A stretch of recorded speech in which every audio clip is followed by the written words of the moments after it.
Welcome back, everybody. Today I'm going to teach you how to cancel Amazon Prime and get a full refund. If you're looking to step away from your Prime membership and want to ensure you get your money back, this tutorial will walk you through the entire process step by step. First, open your web browser and navigate to Amazon.com. Once the page loads, go ahead and log into your account. You'll need to enter your credentials to access your membership settings. After you're logged in, look toward the top right corner of the screen. You'll see a menu option that says Account and Lists. Hover your mouse over this option and a drop-down menu will appear with various account management tools. From this menu, select Prime Membership. This will take you directly to the page where you can manage all aspects of your Prime subscription. Now, I don't currently have an Amazon Prime membership myself, but I'll guide you through the next steps based on the standard process.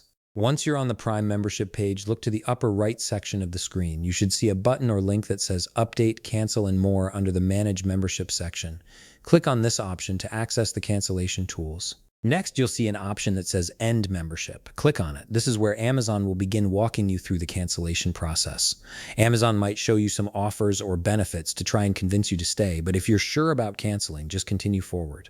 After that, you'll be prompted to click Cancel My Benefits. This step confirms that you understand you'll lose access to all Prime features like free shipping, Prime Video, and any other perks included with your membership. Go ahead and click it. Now, Amazon will ask you to click Continue to Cancel. This is another confirmation step to make sure you really want to proceed.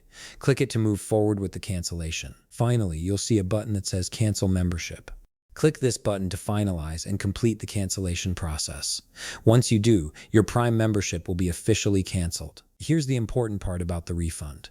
After you cancel, Amazon will display a message explaining your refund eligibility. If you haven't used any Prime benefits during your current billing period, you should be eligible for a full refund. Amazon typically processes refunds within 3 to 5 business days, so keep an eye on your account or the payment method you use to subscribe. And that's it. You've successfully canceled your Amazon Prime membership and secured your refund. If you found this video helpful, please leave a like, subscribe, and see you in the next video.